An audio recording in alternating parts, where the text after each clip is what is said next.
et bienvenue dans Milkshaker, le podcast qui est dédié à l'allaitement. Milkshaker car en 2020, j'ai décidé qu'ici, on allait agiter les idées reçues qui font la vie dure aux mamans allaitantes. Je commence par me présenter, je suis Charlotte Bergerot-Palisco, je suis ostéopathe de formation.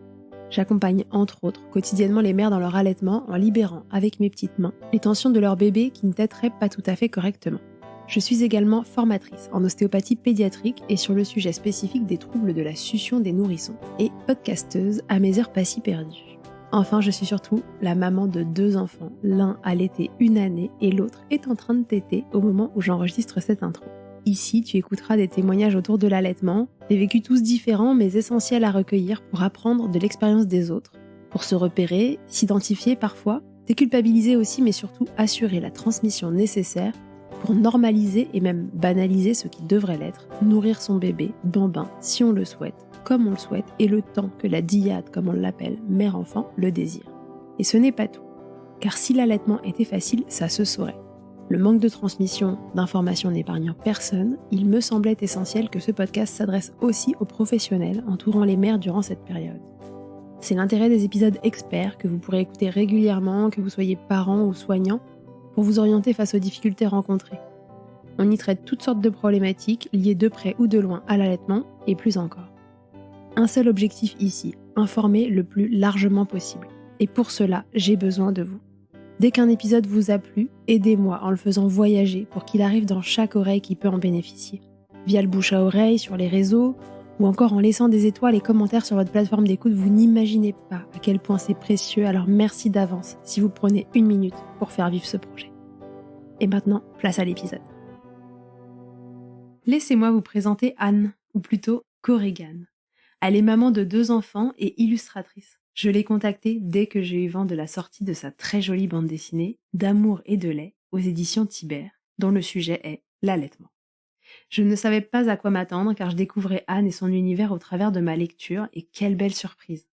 Je vous recommande chaudement cet ouvrage qui est aussi beau qu'intéressant et qui regroupe une somme d'informations et de situations considérables pour aider à normaliser l'allaitement maternel. Bref, ça milkshake à fond et c'est ce qu'on cherche ici, non ?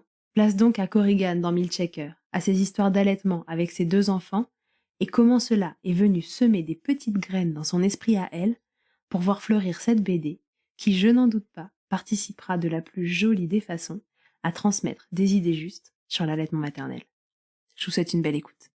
Salut Anne, bienvenue dans Milkshaker. Merci pour l'invitation, je suis ravie d'être là. C'est moi qui suis ravie que tu sois là. Anne, je t'ai contactée parce que j'ai entendu parler via les réseaux sociaux de ta nouvelle BD D'amour et de lait où tu racontes une histoire d'allaitement familial comme tu l'appelles en bande dessinée et je me suis dit que voilà, il y avait un engouement autour, etc. Ça a attiré évidemment mon oreille de Milkshaker et je me suis dit tiens, ce serait quand même intéressant de savoir quelle histoire se cache derrière cette BD que j'ai eu la chance en plus de recevoir parce que ton éditeur très gentiment m'en a adressé une.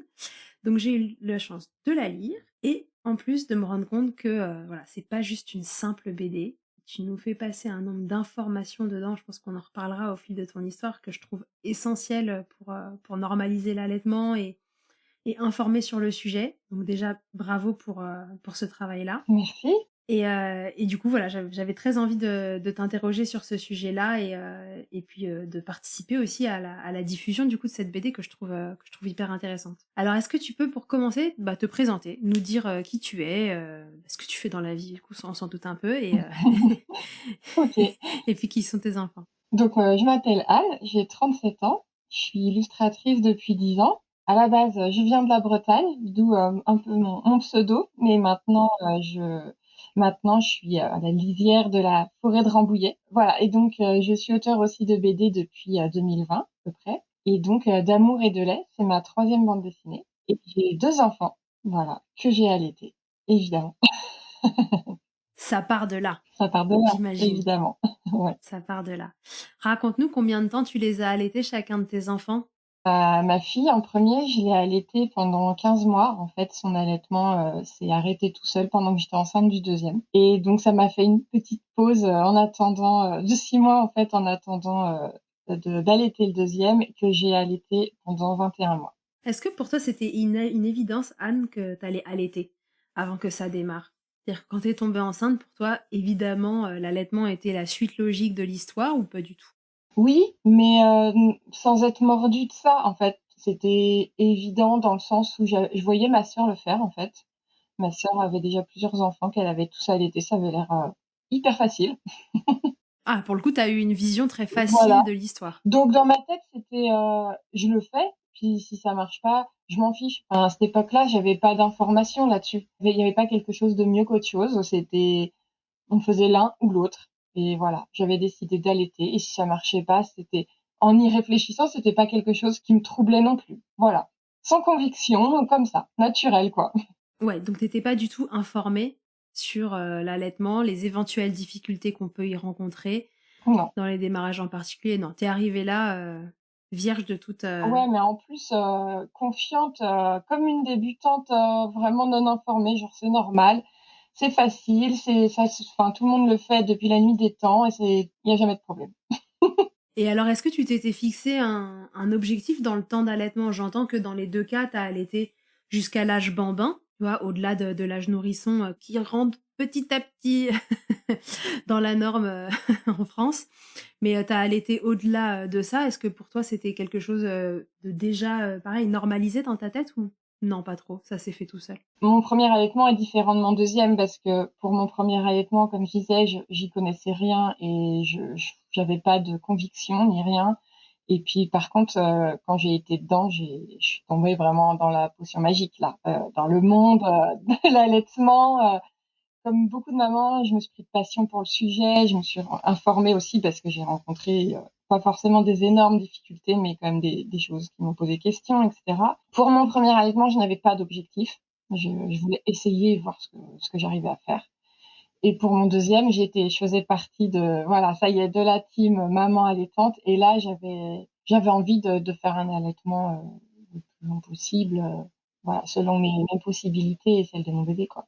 Voilà. Alors raconte, ce premier allaitement quand il démarre, comment ça s'est passé? Est-ce que pour toi les démarrages ça a été facile? Est-ce que tu as rencontré, les soi-disant classiques douleurs qu'on peut rencontrer, le manque de lait au démarrage, Ouais, alors, bah, je dois dire quand même, je préviens tout de suite, j'ai eu de la chance, voilà. J'ai 2 allaitements qui se passent assez facilement. J'ai pas de grosses difficultés. Je sais qu'il y a des mamans qui rencontrent des grosses difficultés, donc j'ai eu la chance de pas avoir ça. J'ai eu la chance de pas avoir un mauvais conseil aussi qui me fait tout rater, comme ça arrive parfois. Donc j'ai eu de la chance. Voilà, je le dis, pour les personnes pour qui ce serait pénible à écouter, quelqu'un qui a eu de la chance, ils peuvent aussi arrêter parce que des fois c'est quand on est dans le dur, ça peut être un peu, difficile d'écouter ça. Oui, Ouais, je pense. et en même temps, ça rassurera aussi celles, qui se disent que finalement ça a l'air compliqué, parce que dans Milkshaker, on traite beaucoup des difficultés qu'on rencontre en allaitant pour justement informer dessus et de temps en temps, ça fait du bien d'entendre que c'est simple. Ouais, non, ça s'est bien passé, en fait et ch peut-être aussi, que je suis arrivée,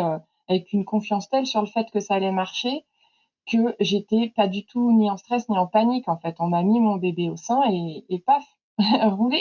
Et paf et paf, ça a Voilà, fait des chocs à pic. voilà. Alors après, j'ai eu aussi, des bébés à terme, donc c'est plus facile, qui étaient à terme de chez à terme, vraiment, Ils ont joué les prolongations? bah, en tout cas, ils sont allés jusqu'au bout de la grossesse, jusqu'au bout ce qu'ils pouvaient et du coup, forcément, ils étaient aussi, costauds, ils avaient la force de téter, donc ça peut aussi, aider à faire, démarrer un allaitement paisiblement. Donc pour ma fille, très bien, j'ai eu vraiment, un début d'allaitement qui s'est bien passé. J'ai été, aidée, par, le papa qui, s'occupait lui de faire les les tournées de pleurs de décharge, en faisant les 1000 pas dans l'appartement pendant que moi, bah, je restais allongée parce que par contre j'ai eu le postpartum physiquement a été, difficile. Je rentrerai pas dans les détails, mais moi j'avais du mal à être debout et à porter le bébé, les premiers temps. Tu as eu un accouchement un peu musclé et ça t'a laissé des séquelles? Ouais, j'ai eu une déchirure vraiment violente quoi, donc le plancher était n'était plus, n'était plus Il tenait plus trop.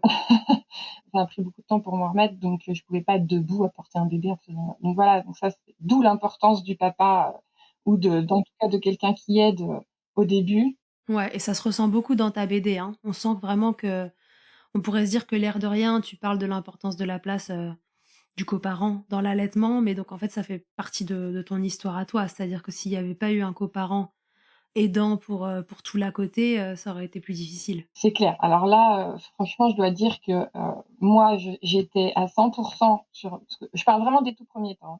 J'étais vraiment à 100 pour les besoins de mon bébé, qui sont quand même vraiment, c'est en permanence, hein, ouais, au début et si j'avais pas quelqu'un qui me faisait mes repas, qui, s'occupait de moi et là, ça aurait été, vraiment très compliqué, par contre. Donc c'est vrai que ça, j'ai voulu le mettre dans la bande dessinée parce que ça me paraît hyper important et ça me paraissait ça, je le mets aussi dedans. J'ai vraiment eu là, vraiment cette sensation que je reproduisais quelque chose qui date de la nuit des temps, de l'époque des hommes des cavernes, vraiment où, ben, voilà, c'était très animal. J'étais un mammifère avec mon petit Et l'homme partait chasser. et ouais, c'est exactement ça.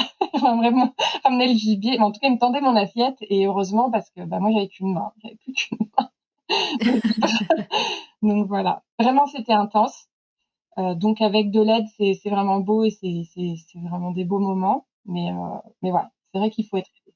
L'homme de la BD, a vraiment l'air d'être l'homme parfait. Ouais, bah, tant qu'à faire, j'ai essayé de donner le bon exemple dans la BD, si ça peut donner quelques pistes. C'est ton mec ou c'est pas ton mec dans Non, la bah, BD? dans la BD, c'est pas nous. C'est pas nous, on n'est pas parfaits. Je suis pas blonde, il est pas noir, donc voilà, c'est pas nous.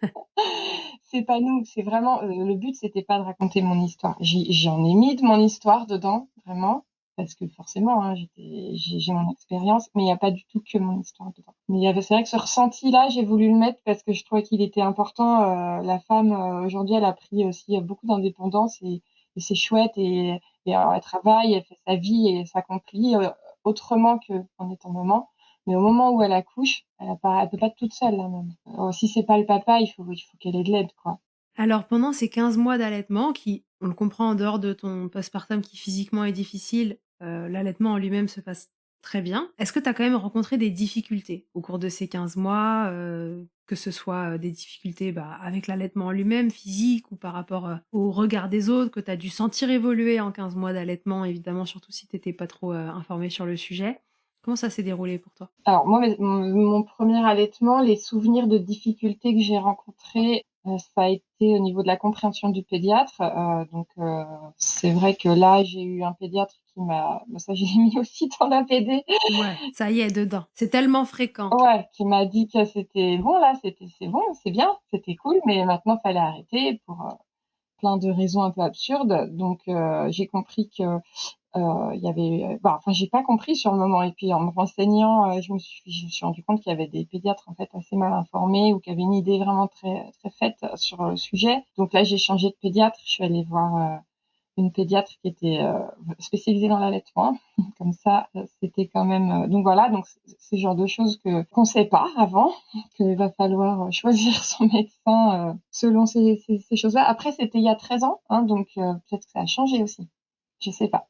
Oui, enfin, ça a forcément évolué en 13 ans, mais malheureusement, on a quand même encore beaucoup de retours, moi je le vois en consultation, de mamans, voilà, ou à qui on a donné des informations qui sont pas justes, en fait, dans des consultations. Mais c'est pas que les pédiatres, hein, c'est, thérapeutes en général, en fait, et c'est pas que le médical non plus, c'est l'alternatif aussi. Et malheureusement, la désinformation sur l'allaitement, si elle touche, je dis toujours, si elle touche, les parents, en fait, les thérapeutes ne sont autres que des gens normaux qui sont devenus thérapeutes, mais qui ont eux aussi leurs idées reçues sur l'allaitement qui sont bien ancrés et s'il y a pas une formation spécifique dessus à un moment, malheureusement, on déconstruit jamais.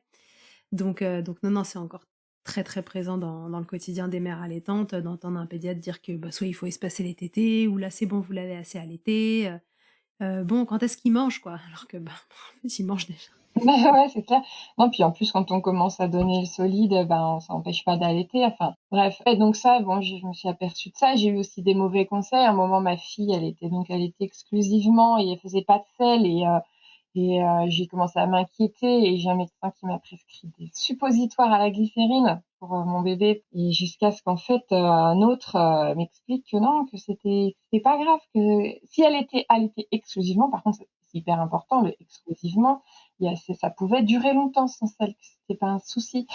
Donc, moi, je commençais à lui mettre des suppositoires à la glycérine, quoi, franchement. Ouais, c'est pareil, ça, c'est une notion que tu fais passer dans la BD. Je crois qu'à un moment, le bébé, a des selles, qui sont rares et tu parles. Non, la situation se pose pas, mais il y a un moment quelqu'un qui évoque les bienfaits, du lait et notamment que, bah, c'est tellement bon que Ils peuvent même rester plusieurs jours, Ouais, sans sel. Ouais. exactement. Donc voilà et sinon dans le petit truc quand même, auquel il a fallu que je m'adapte et ça a été pour les 2 allaitements, c'est quand même que j'avais beaucoup de lait et j'avais un réflexe, d'éjection fort, pas suffisant pour que mon bébé, soit, mal, mais suffisant pour gêner les tétés quand même. Vraiment, au moment de la montée de lait, enfin, il pouvait pas téter, c'était très compliqué. Comment tu faisais avec ça? Comment tu composais avec ce truc-là? Parce que c'est très fréquent, hein, les réflexes d'éjection forts.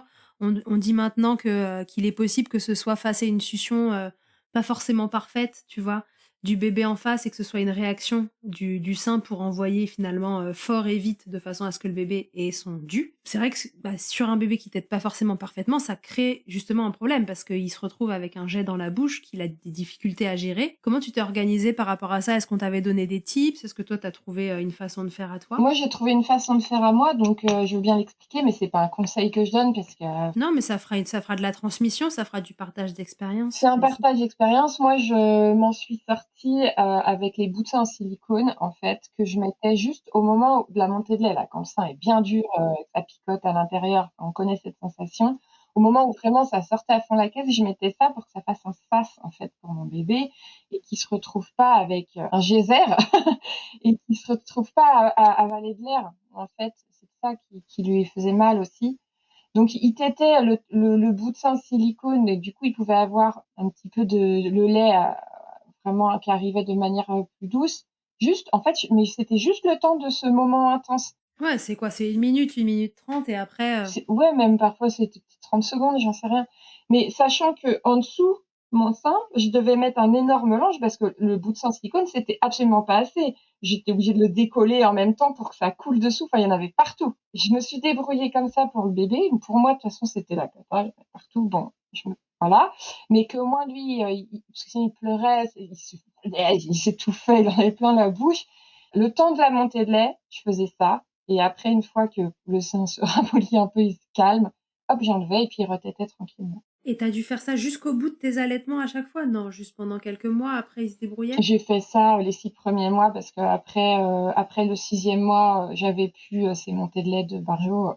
Ouais, mais ça a duré un peu quoi. 6 mois, c'est quand même long, donc ça c'est quand même une bonne partie de tes allaitements qui se déroulent comme ça avec ce petit outil. C'est ça. Donc en fait, les 6 premiers mois, allaiter à l'extérieur, c'était quand même, difficile honnêtement. C'était pas simple, hein, parce que j'en foutais Ouais, parce partout, que c'était trop. bah oui, j'en avais sur moi. Enfin, si le bébé enlevait sa bouche, j'arrosais l'autre bout du canapé, hein. Donc Ah oui, ça partait vraiment loin. ouais, il s'en prenait dans l'œil de temps en temps. Non, c'était pas évident. Donc après les 6 mois, en général, c'était bon. Après, j'allaitais tranquillement où je voulais, mais les 6 premiers mois, c'était compliqué, ouais. Ouais, donc toi, les fringues d'allaitement, bon, de toute façon, il y a 13 ans, il y en avait pas. Je suis pas un dinosaure, il y avait des fringues d'allaitement. Non, non, mais je veux dire, tu sais, les nouvelles, là où tu as ton ouverture sur le côté, t'aurais été trempée, quoi. Enfin, t'étais obligée de contenir avec les langes et les machins, obligé. Ouais, et puis j'avais peu de moyens, j'avais pas les moyens de m'acheter des plein de fringues d'allaitement, donc de toute façon, je hop, le pull dans un sens ou dans l'autre, je me débrouillais. Voilà. Puis au maximum à la maison, comme ça, t'es tranquille, tu tout et et c'est sec. Pour ma part, c'était pas 6 mois où je sortais trop, hein. Pour le 1er, la première, j'ai dû reprendre le travail, mais bon, sinon, il y avait pas vraiment beaucoup de sorties ou alors c'était avec ma famille et en famille, on est en confiance. Ça va. Ouais, tout à fait. À quel âge de la petite, t'as repris le travail? J'ai repris à ces 3 mois, comme dans la BD, je crois. C'était une des expériences, vraiment, les plus difficiles de ma vie. Franchement, j'ai trouvé ça, pas du tout naturel, terrible. Rapport à l'allaitement ou rapport au contexte en général? Rapport à ma non, c'était même pas l'allaitement. On n'était pas du tout sortis de cette bulle et de cette, fusion énorme qu'on avait, ensemble. J'avais aucun repère encore j'ai aucune routine parce que toutes les semaines ça évolue et c'est différent et j'étais pas du tout remise physiquement. J'avais encore mal, je saignais encore, enfin voilà. Ah oui, t'as eu vraiment un postpartum compliqué. Ouais, pour la première, ouais et puis il y avait l'allaitement en plus. Alors l'allaitement m'a permis d'avoir 15 jours de plus, parce que normalement c'était 2 mois et demi.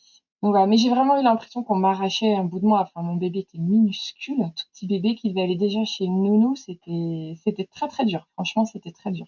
Donc 2 mois et demi, 3 mois, t'as tiré ton lait la journée au travail pour pouvoir continuer de l'allaiter? J'ai fait un allaitement mixte à partir de ce moment-là. Parce que tu disais que la logistique serait compliquée. Qu'est-ce qui t'a fait, faire ce choix? C'était trop. C'était trop pour moi, hein. C'était trop pour moi. Je travaillais, 39 heures par semaine. Ma fille, elle faisait absolument pas ses nuits, j'étais fatiguée. Tirée au travail, je me sentais pas du tout, en plus, assez en confiance parce que dans ma BD, les collègues sont très sympas. Dans C'était pas le cas? bah, c'était le cas parce que j'ai été très jeune, hein, donc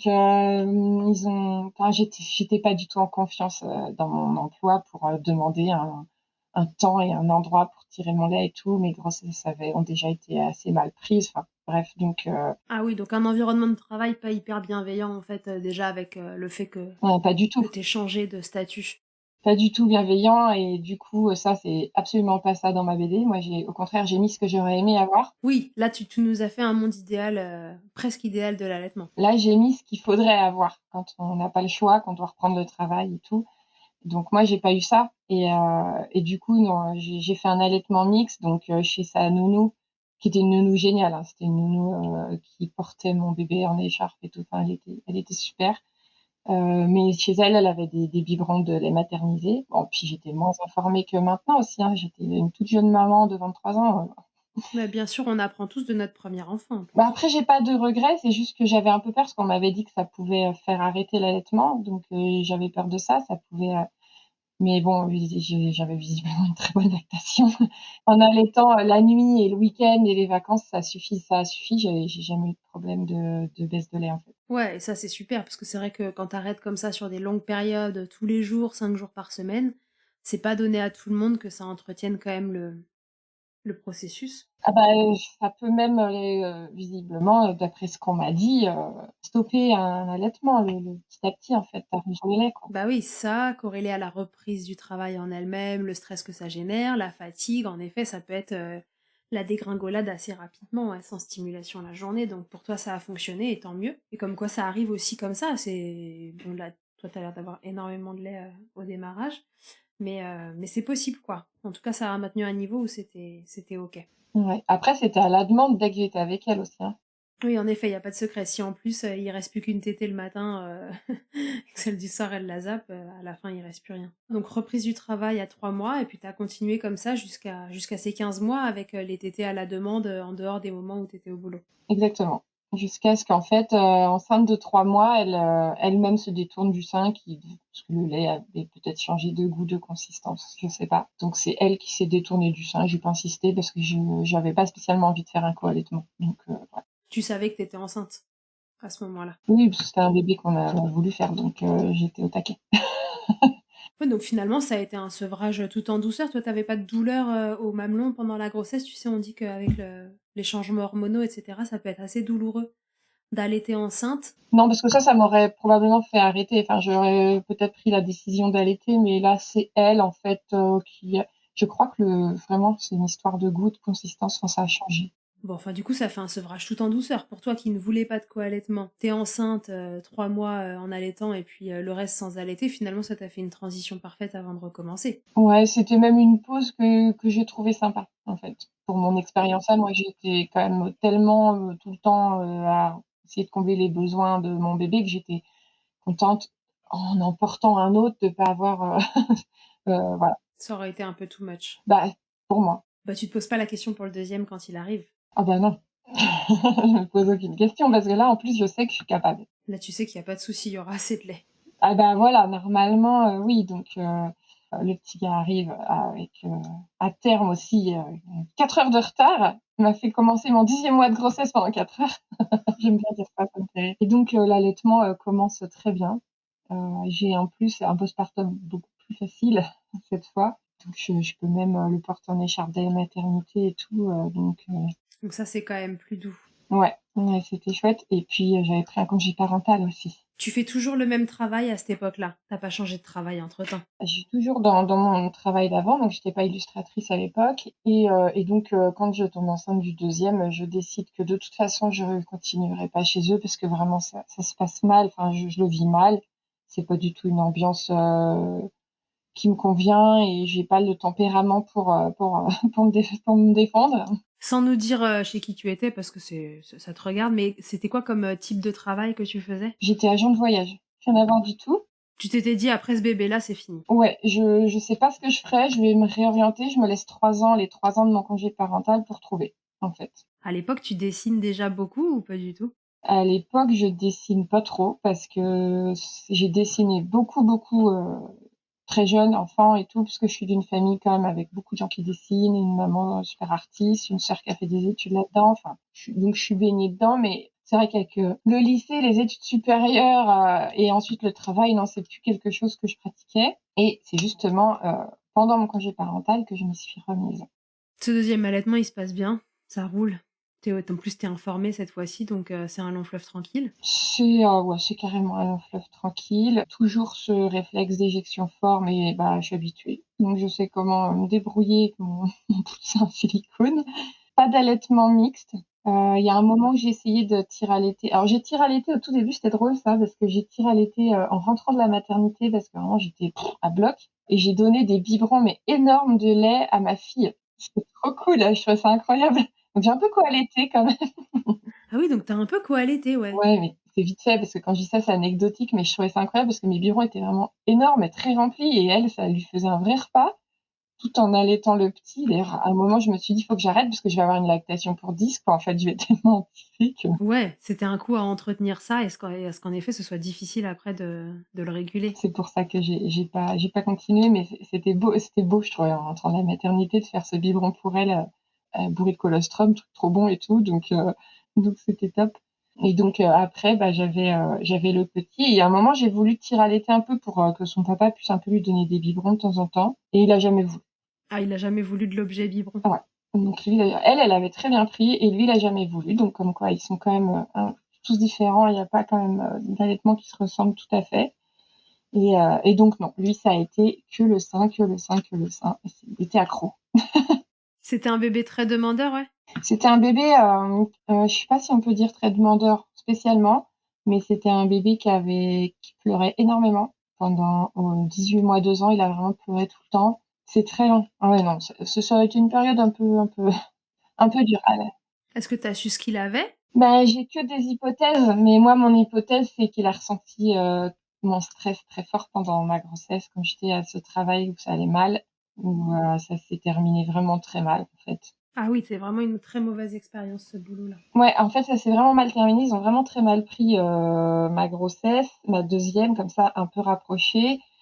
J'ai une sage-femme super qui voyait que j'étais en train de dépérir là-bas et qui m'a arrêtée dès qu'elle a pu, c'est-à-dire à 6 mois. Et là, vraiment, ils m'ont fait, les derniers jours, ils ont vraiment fait tout ce qu'ils pouvaient pour bien me pourrir. Et du coup, ça m'a fait un stress, mais c'était traumatique, hein. J'en ai cauchemardé pendant des années. Donc, je pense que lui, je sais pas, il a bouffé de l'adrénaline, j'en sais rien, mon pauvre bébé, mais je pense qu'il a eu une espèce de peur de l'abandon ou je sais pas quoi pendant 1 ou 2 ans et il a fallu vraiment que je sois hyper, maternante, mais vraiment très, très fort. Puis, vers 2 ans, ça s'est arrêté et après, bébé hyper, indépendant, bien dans ses baskets et tout. Bon, c'est mon analyse, elle est pas prouvée scientifiquement. On peut jamais savoir exactement, de toute façon de quoi il en retourne, mais tu le sentais pas particulièrement douloureux et cetera, tu vois? Parce qu'il aurait pu aussi, je sais pas moi, avoir mal au ventre. Ouais, mais ça, enfin, mes 2 enfants ont eu des coliques, donc je sais reconnaître ça et il en a eu aussi, mais c'était pas la même chose. Non, là, je pouvais pas, les poser, je pouvais pas partir, dans une autre pièce. Dès qu'il y avait quelque chose de différent, qu'il y avait des gens ou il hurlait, enfin non, c'était vraiment, Oui, il était insécurisé, en fait. hyper Tu le sentais pas insécurité. sécure. Exactement, ouais. Bah, heureusement que tu étais en congé parental, du coup. C'est clair. Ouais, c'est clair. Ouais, en même temps, du coup, ça a été, j'ai quand même, frôlé le burn-out, hein, par contre, vraiment. Bah, j'imagine, c'est hyper long, 2 ans avec un enfant qui est autant en demande. Ouais, j'avais la grande aussi qui était là. Ouais, elle avait 2 ans quoi, donc Et est-ce que dans cette période-là, tu dirais que parce que tu vois, c'est aussi des périodes où l'allaitement peut sembler être le truc de trop, tu vois? Qui justement, maintient, une fusion dont parfois enfin, qui est parfois difficile à vivre. Est-ce que pour toi, l'allaitement, c'était quelque chose au contraire de salvateur dans cette période parce que ça te permettait de tenir le coup, peut-être de te rendormir plus vite la nuit, je ne sais pas, et que vous en aviez besoin tous les 2? Ou est-ce qu'il y a des moments où tu t'es dit, «J'en peux plus, il faut qu'il sache faire autrement parce que moi j'ai besoin d'air»? je mettais pas ça sur le dos de l'allaitement, du tout. Je mettais ça sur le dos de lui, ses insécurités, et du fait qu'il avait besoin de moi et de me coller en permanence, mais pas pour téter forcément. Au début, tout petit bébé comme tous les bébés, mais non, il était en écharpe en porte-bébé, tout le temps, tout le temps, tout le temps, tout le temps. C'est lourd à porter, puis au bout d'un moment, on a besoin de respirer, jamais je pouvais m'échapper de chez moi, faire quelque chose. Enfin, c'était toujours avec lui et avec eux, parce qu'en fait, je les traînais partout ensemble, les petits bouts. Ouais, mais ça venait pas particulièrement se matérialiser sur l'allaitement, Non, en fait. C'était l'allaitement pour moi, vraiment, c'était plutôt hyper pratique. J'avais rien de matériel à gérer. C'était paf, c'était prêt, c'était tout de suite, c'était sur moi, je me rendors. Non, ça, j'ai trouvé ça même plutôt très pratique. ouais, OK, d'accord. Non, parce que tu vois, sur un bébé très demandeur, mais aussi en termes de tétée, ça aurait pu être, un truc de plus, tu vois, de difficile à gérer. Bah ça, c'était ma maman, par exemple, elle trouvait enfin, que quand je venais passer quelques jours chez mes parents, elle avait cette sensation qu'il me lâchait pas, quoi, et qu'il avait besoin d'air, et qu'il tétait tout le temps, et que voilà. Mais moi, ça me faisait pas ça. Pour moi, bah oui, mais maman, il a faim, je me nourris, qu'est-ce qu'il y a? C'est quoi le problème? Mais donc non, ça me faisait pas ça, en fait. Alors qu'avec son regard de maman qui a pas allaité à l'époque, elle se disait: «Mais ma pauvre, laisse pas respirer». Donc Ouais, c'était le cas, mais c'était pas vraiment lié à l'allaitement, quoi. ouais, moi, je le mettais pas sur le compte de l'allaitement, non. À la limite, l'allaitement, je le voyais même s'apaiser, donc ça me faisait plaisir quand il se mettait au sein et que je sentais son corps se relâcher. Voilà. Ouais, ça plus la décharge d'ocytocine, pour toi, c'était le moment finalement, le plus calme. Tu nous as dit 21 mois, c'est ça? Oui, Il a été allaité? oui. 21 mois. Est-ce que ça a été, une décision, de sa part? Est-ce que cette fois-ci tu t'étais dit, «Je le laisse aller jusqu'au sevrage naturel»? Est-ce que toi tu as voulu induire quelque chose? Moi, j'arrivais un peu au bout de mon envie d'allaiter. Lui, en fait, il a commencé à rater quelques tétés tout seul, parce qu'il pensait pas et je lui ai pas rappelé. Je lui ai pas dit qu'on avait oublié. Toc toc, tu as oublié de téter. Ah non. Ça s'est fait petit à petit comme ça, jusqu'à, la dernière tétée, ça devait être celle avant de se coucher et un soir, il m'a fait téter, je lui ai dit: «Bon, non, c'est bon» et il m'a dit: «OK». Enfin voilà, en gros, hein, c'est Facile. Qui nous avait raconté un sevrage de bambin comme ça, hyper facile, genre: «Regarde, il y a un oiseau. Ah oui, super», et puis ouais, c'était la dernière tétée. Je sais plus qui c'était, faudrait que je retrouve, mais c'est un peu dans le même style là, c'est genre, «Oh, tu sûr? Non? Bon d'accord. ouais, c'est ça, je lui ai dit: OK». «Bon, bah, non, on va faire une histoire plutôt, on va lire un livre et tout» et mais il avait l'âge de comprendre ce que je disais et de me répondre aussi, donc ça, c'est plus facile d'expliquer. Donc vraiment, en quelques semaines, ça s'est diminué comme ça et puis voilà. Tu avais assez parce que tu avais envie de te récupérer en entier physiquement? Tu avais assez parce que tu trouvais qu'il commençait à être trop grand? Non, c'était pas lui parce que 21 mois, ça allait encore. Je sais pas si j'aurais aimé allaiter un enfant de 4 ans ou de 5 ans, mais en tout cas 21 mois, c'était encore mon gros bébé. Et par contre, moi, oui, j'avais besoin de passer à autre chose, de physiquement. J'avais besoin de retrouver, ma poitrine et mes vêtements normaux et je sais pas comment dire, mon indépendance totale. Je sais pas comment dire, c'est pas la bonne expression, mais Corporel au voilà. moins. Ouais, c'est ça. Ouais, ouais, très bien. Au milieu de tout ça, alors très rapidement, tu te remets à dessiner. À quel moment ça intervient dans ce deuxième postpartum que tu te remettes à dessiner et que tu découvres que c'est ça que tu vas faire après? Bah, ça s'est fait sans calcul, hein, vraiment, en fait, j'avais 2 bébés à la maison, peu d'activités du coup parce que difficile de sortir avec, 2 petits bouts de chou comme ça. J'avais plus trop d'activités, c'était embêtant, donc je me suis dit: «Il faut que je me trouve une activité que je peux faire à la maison». J'ai acheté une petite tablette graphique, vraiment le premier prix à la Fnac, voilà et je me suis dit: «Tiens, je vais essayer le dessin numérique», et voilà et je m'y suis mise et j'ai commencé un blog, en fait, où j'ai posté mes premiers dessins qui étaient vraiment affreux. C'est vrai? Je lui crois Bah, pas trop. il suffit d'aller sur mon blog, de remonter paf 2013 et ils sont toujours là. OK, j'irai regarder. Ouais, non, ils sont vraiment affreux, mais c'est pas grave, ils m'ont emmenée là où je suis, donc c'est cool et je les ai postés. Évidemment, j'ai parlé de quoi? Bah, j'ai parlé de ma vie de maman parce qu'à cette époque-là, je savais même plus ce que c'était mes passions dans la vie, hein, la maternité, avait pris, toute la place et en plus me passionnait. Donc tout ce sujet me passionnait, j'ai fait l'allaitement, le portage, le maternage, tout, puis ma vie de mère. Enfin moi je évidemment, hein, c'était dur, c'était intense, mais enfin je m'épanouissais vraiment quand même dans ce rôle et du coup j'ai dessiné là-dessus et puis, bah, ça s'est promené sur internet et puis on m'a demandé, de faire une petite un petit avatar par-ci, une petite bannière par-là. À l'époque, c'était la grande époque des blogs. Et puis petit à petit, bah voilà, j'ai reçu des commandes et puis bah en fait le métier il s'est offert à moi tout seul. Donc j'ai fini par régulariser tout ça en me mettant à mon compte en fait avant la fin de mon congé parental parce que j'avais trouvé ce que je voulais faire. Génial, ça c'est la transition s'est faite tout en douceur finalement. Ah ouais, puis je pouvais pas rêver mieux en fait parce que du coup c'est une passion en même temps. Moi j'avais envie d'être très très présente pour mes enfants donc j'étais là même après avec l'école j'étais là à la sortie de l'école, j'étais là quand ils étaient malades, hyper adaptée à ce que moi je voulais comme mode de vie. Oui, ça t'offre une souplesse avec des enfants en bas âge, qu'il est pas facile de trouver. Bah, c'est pas évident, hein, franchement, avec les boulots salariés, c'est quand même très difficile. Hein, enfin, moi, j'admire beaucoup hein, les mamans. En plus, faut payer de la nounou, des centres de loisirs, réquisitionner les grands-parents. C'est difficile tout ça en vrai. Hein. Bien sûr, ouais, on vit dans un monde où on vit plus en tribu, où on n'a pas du relais, Bah, moi, je de vis pas façon du tout évidente. près de mes parents, donc enfin, ni près des autres grands-parents non plus, donc on n'avait pas de relais de toute façon. Donc voilà, j'ai trouvé le bon équilibre. Je suis très très reconnaissante à la vie que ça se passait comme ça. Dans tout ce que tu dessines, revient très souvent le sujet du deuil périnatal. J'ai même l'impression que c'est un des trucs, avec lequel tu t'es fait beaucoup connaître. Est-ce que ça fait partie de ton histoire, si c'est pas indiscret? Ou est-ce que, c'est un thème, qui te tenait à cœur et tu avais envie de dessiner pour aider à visibiliser? C'est vrai que je dessine beaucoup sur ce sujet et je me suis même vraiment engagée dans cette cause, dans cette sensibilisation.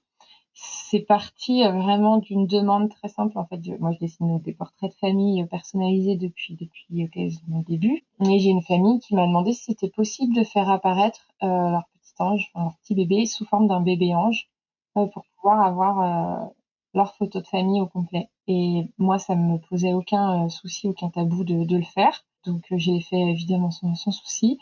Et en fait, effectivement, ça m'a fait énormément connaître parce que ça a parlé à beaucoup de gens. Et il y a beaucoup de gens qui se sont rendus compte que ça leur ferait du bien aussi d'avoir cette photo de famille qui leur manque et quelque chose qu'on peut montrer, qu'on peut afficher chez soi, voilà. Alors au niveau de mon histoire personnelle, je suis pas concernée directement, mais pas loin, puisque ça concerne mes parents sont concernés. OK, oui, donc c'était un sujet qui te touchait de toute façon. C'est un sujet qui me touchait par l'histoire de mes parents, surtout que j'étais déjà née, j'avais 8 ans, donc je m'en souviens, voilà. Mais moi, c'était pas tabou du tout dans ma famille. Et du coup, je savais pas que c'était tabou. Enfin, j'ai jamais réfléchi à ça. Quand j'ai eu toutes ces familles qui sont venues me parler, qui me racontent toujours un bout de leur histoire pour faire le portrait, et j'ai compris que en fait, j'avais eu quand même pas mal de chance dans ma famille là-dessus, que ce soit aussi peu tabou pouvait vraiment en parler librement. Ma petite sœur fait partie de notre fratrie, on en parle même encore. On a fêté ses 30 ans il y a quelques jours et on se l'est dit. Enfin voilà. J'avais envie, moi, du coup, ouais, ça m'a touchée, ça m'a donné envie de rentrer dans cette sensibilisation pour que ces parents qui sont dans le silence complet et qui ont qu'un silence à porter en plus du deuil, si je peux les aider un petit peu, voilà, ça me fait vraiment plaisir. Et ça donne vraiment du sens à ce que je fais. C'est important pour moi. Ça se ressent, sur certains de tes dessins quand on te suit, sur les réseaux. C'est vrai que du coup, c'est un thème qui revient régulièrement et il est vrai qu'il est tellement, invisibilisé, dans la société, le deuil périnatal, c'est vraiment quelque chose, enfin le deuil en général de toute façon, hein, c'est un truc, que l'homme n'aime pas aborder. Mais alors le deuil périnatal de ce bébé qui pour la société soit n'a pas existé, soit si peu de temps que, voilà, alors que dans les tripes, de parents, évidemment que qu'il a existé et qu'il existe encore. Voilà, c'est cool qu'il y ait des illustrateurs comme toi pour se pencher sur le sujet et pour les rendre visibles, sur des dessins, tu vois? Que tu peux, afficher, voilà, je trouve que c'est une belle façon de normaliser les choses, d'avoir, tu vois, dans ton salon, ce portrait où en fait, bah, il y a cette personne en plus, quoi. Oui, et pour certains parents, ils m'ont dit que ça avait carrément fait partie de leur chemin de deuil, d'avoir ce portrait. C'est trop beau, quoi, parce que ça, ils ont déjà suffisamment de choses à porter. Si on peut leur donner un petit peu de baume au cœur. Tu imagines, tu fais un dessin, genre, ta passion et tu des gens à faire leur deuil, C'est trop d'un bien. sujet. Enfin, moi, je préfère ça qu'un genre de voyage, mais c'est mon avis. Voilà. C'est magique. Moi, je suis ouais, non, mais vraiment, c'est je suis vraiment heureuse de pouvoir dessiner sur des thèmes hyper forts, hyper humains. Moi, j'adore que l'être humain soit et la vie soit vraiment au centre de mon travail et le deuil périnatal, l'allaitement, ben, c'est moins lourd comme sujet, mais ça me fait super plaisir. J'ai dessiné sur le handicap, ça me fait super plaisir. Donc vraiment, moi, ça me tient beaucoup à cœur. En tout cas, on va pas, spoiler, cette BD parce qu'évidemment il faut l'acheter et la lire pour se rendre compte de tout ce qu'il y a à l'intérieur. Mais pour vous donner, une petite idée, moi c'est ce que je disais à Anne avant qu'on démarre l'enregistrement, c'est que sur le papier moins informative, mais au final qui a le même style, je pense qu'on peut, faire le parallèle avec les BD sur l'accouchement de Lucille Gomez que maintenant, beaucoup de monde connaissent, où en fait on lit, de façon très légère une BD mais que dedans se niche une quantité d'informations, mais je sais pas si j'avais fait un listing du nombre de sujets abordés dans cette BD de façon, tout à fait, classique. C'est voilà, au sein d'une petite bulle, au sein d'un petit dessin, comment tu étais venue, traiter, 50 000 sujets. J'ai trouvé ça vraiment, en fait, assez fort parce que c'est pas une BD non plus, enfin, il y a pas 3 tomes, quoi, hein. C'est une BD qui fait une taille, tout à fait correcte. On peut se dire que ça va être très léger et en fait, c'est vraiment condensé d'informations. Ça part de d'avant l'allaitement qui commence, pendant la grossesse, le changement, des seins et cetera. Tu parles du colostrum, qui est déjà présent. C'est bête, mais c'est le truc, tu enceinte, t'as des fuites, tu te demandes ce qui se passe. En fait, si t'as lu cette BD, tu sauras, sans vraiment avoir fait de recherche, mais que ça existe. Les tranchées, tu vois, après l'accouchement, ces douleurs au ventre que t'as quand t'allaites, enfin tant de choses comme ça que quand on ne sait pas, quand on n'a jamais entendu parler et la transmission étant tellement faible autour de l'allaitement, finalement, peu de gens sont au courant. Mais si tu as lu cette BD, tu as quand même été vachement bien informé en lisant ça, franchement, de façon, rapide. Je trouve que c'est quand même vraiment un beau cadeau à faire à une maman qui se demande même si elle va allaiter ou pas, ou qui décide qu'elle va allaiter pendant sa grossesse. Vous avez ça, et puis après, il y a des trucs évidemment plus informatifs classiques, comme le guide très illustré de l'allaitement et ce genre de choses qu'on connaît un peu maintenant très bien. Et c'est un très beau cadeau à faire, je trouve, à une maman. Et on se le disait, à un papa, parce que les papas, si on leur file un pavé à lire sur l'allaitement, ils vont nous regarder genre, bon, c'est sympa, mais c'est du taf. Alors que là, mais c'est vraiment le truc qui se lit très rapidement et qui va leur faire rentrer dans la tête tellement de choses. Enfin voilà, on parle aussi de côté pratique, de comment on réchauffe le lait. Je sais plus, il y a un moment où elle veut pas qu'on mette son lait au micro-ondes ou un truc comme ça. Non, non, il faut pas, il faut le chauffer de telle façon quand elle amène le bébé Chez la nounou? chez la nounou, ouais, c'est ça. En effet, le boss tellement bienveillant qu'il la retrouve en train de tirer son lait dans les toilettes et qui lui dit mais n'importe quoi, qu'est-ce que vous faites? On va vous proposer un bureau. Enfin, ce qui devrait finalement se faire partout. Toi, au sein d'une BD, tu as réussi à faire passer toutes ces informations et à normaliser à fond l'allaitement, le rôle du coparent et tout. Je trouve que c'est une super perf. J'ai été très agréablement surprise par la BD parce que ce que je disais, je te connaissais pas avant de découvrir cette BD-là. Donc franchement, bravo. Bah, merci beaucoup. Ça me fait vraiment plaisir. Ouais, non, vraiment, j'ai trouvé que c'était super top ce que t'as fait. Donc ça me tenait à cœur de te le dire. Et puis bah à vous qui nous écoutez, si jamais vous avez envie de la lire, j'espère qu'on vous aura donné envie. Elle est disponible parce qu'elle a été victime de son succès, cette BD, déjà avant même la sortie, on va dire, officielle. Alors du coup, elle est en disponibilité sur le site de l'éditeur qui est Tiber Édition. En dehors du fait que le contenu est juste génial, c'est aussi un très bel objet dont je vous ferai certainement une petite photo au moment où l'épisode sortira parce que ce sera aussi très joli dans votre bibliothèque à la maison.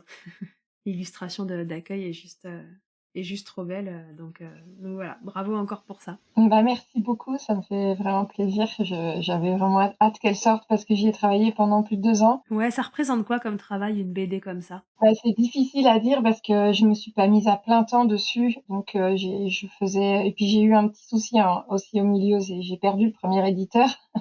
Voilà, c'était pas Tiber qui était prévu au départ, c'était un autre éditeur, mais entre-temps, bah, il a fermé. Donc Tiber est venu à la rescousse et j'ai aucun regret puisque avec le livre qu'ils m'ont fait, j'en suis ravie. Mais donc du coup, il y a quand même 2-3 ans de processus sur cette bande dessinée. C'est long, mais c'est sans nausée comme grossesse, c'est bien. Ah! Ah bah, je prends alors. Tu sais quoi? Je vais me mettre à dessiner. C'est long, mais il y a quelques trucs, sympas, non, mais c'est vrai que et du coup, au moment où elle sort, on se remet en question en disant: «Qu'est-ce que j'ai fait? Est-ce que vraiment j'ai fait ce qu'il faut? Est-ce que je suis légitime? Est-ce que les gens, ils vont trouver que c'est bien? Est-ce qu'ils vont me jeter des pierres?» Et donc bah, voilà, l'accueil est bon et c'est trop bien, c'est trop chouette. Quel conseil tu donnerais à une maman, qui nous écoute et qui a envie d'allaiter? Ce serait quoi ton meilleur conseil? Si je me base sur ma propre expérience, c'est vraiment, d'y aller vraiment en confiance avec son corps. Faire confiance dans son corps, suivre quand même son instinct. Moi, quand, j'ai eu cette histoire de suppositoire là, ça m'a quand même fait tiquer et je suis allée consulter ailleurs pour voir si la vie était le même et ça, c'était une histoire d'instinct. Je sentais que c'était bizarre cette histoire de C'était pas juste? Ouais. Mmh. donc voilà, suivre son instinct, c'est très bien d'aller voir plusieurs personnes, de demander conseil à plusieurs personnes et puis voilà, d'avoir confiance en son corps. Parce que à la base, il est fait pour ça. Il peut y avoir des soucis, il peut y avoir on peut avoir besoin d'aide, ça c'est normal, ça peut arriver, mais voilà, il y a pas de raison à la base. Je sais pas si tu as déjà écouté des épisodes témoignages de Milkshaker, mais je fais toujours une petite interview que j'appelle Fast Milk à la fin, avant de se quitter. Donc je vais te poser 4 questions auxquelles il faut répondre, fast. Waouh! OK, ça fait peur. Non, faut pas. Anne, c'est quoi ta tétée la plus insolite? Dans les toilettes du train. C'est quoi le truc le plus glamour qu'il t'ait été donné de vivre durant ton allaitement? Ça peut être ironique. Bah, dans les toilettes du train. Parce qu'en fait J'étais sûre que t'allais me redire la même chose. en fait, j'étais quand même aux toilettes en même temps. J'étais vraiment aux toilettes. J'essayais de combler mon besoin naturel à moi et celui de mon bébé en même temps, tout en épargnant les oreilles des gens dans le TGV. Dans un espace réduit qui vibre en même Voilà, temps. avec un bébé qui pleure, beaucoup, beaucoup, donc voilà. Très bien, ça me va. Ta position préférée dans le Kama Sutra de l'allaitement, c'est quoi? C'était sur le côté, dans mon lit, la nuit, comme ça, avec, la tête de mon bébé juste sous mon nez, l'odeur là, et Quand on peut puis les sniffer là. et ouais, et puis en vrai, on se rendormait, tous les 2 pendant au cours de la tétée. Quand je me réveillais, je voyais bon, j'avais le sein à l'air, mais ça c'est normal, normal. Classique. Voilà, et j'avais sa petite bouche ouverte, tout, oh, comme ça, c'était trop mignon. Ouais. Avec la petite goutte de lait qui coule Ah, encore, qu'il a gardé endormi coincé dans comme la un joue. bienheureux. Je m'en suis pas rendu compte parce que je dormais, mais je sens qu'à un moment, il y a eu un comme ça de la bouche qui s'ouvre et pouf, c'est fini. J'adore. Super souvenir. OK. Si en un mot, tu pouvais me résumer, ton allaitement, tu me dirais quoi? Alors, je veux bien un mot pour le premier allaitement et un mot pour le deuxième. Le premier, c'est, la découverte et ouais, un seul mot? OK, c'est chaud. C'est le jeu. OK, la découverte et le deuxième, c'est l'addiction. Génial. Découverte et addiction. Avec une pause entre les 2 pour, reculer pour mieux plonger, quoi. Ouais, vraiment. En vrai, j'étais addict, dès le premier, mais au début, c'est vraiment la découverte, les balbutiements. Ça me va. Est-ce qu'il y a autre chose que tu voudrais nous dire, sur toi ou sur la BD avant qu'on se quitte? Une info importante, que tu aurais besoin de faire passer? Ce que je peux vous dire, c'est que pour cette BD, actuellement, il en reste, encore un peu, mais que c'est pas tant que ça. Mais Ouais, qu'on c'est vraiment la folie. Mmh. ouais, et on essaye avec l'éditeur de faire une réimpression dans l'année si possible et sinon, bah, je peux faire un peu d'autopromo? Bien sûr. En fait, j'ai sorti une bande dessinée en 2020. Ma première bande dessinée, elle est sortie en 2021 et elle abordait justement le thème du deuil périnatal et de l'adoption. C'était avec cet éditeur qui a fermé, donc elle n'est plus disponible mais elle a été reprise chez un nouvel éditeur, donc elle ressort, en fin d'année là, en octobre 2024 chez un nouvel éditeur et elle aura un dossier en plus sur le deuil périnatal avec plein de témoignages et plein de ressources. Donc si ça peut Oui, j'ai vu que tu avais fait un appel à témoignages. Est-ce que tu as reçu tout ce qu'il te fallait? oui, non là c'est bon. Il faut pas m'en envoyer d'autres. C'est vraiment gentil, mais j'en ai reçu beaucoup, beaucoup.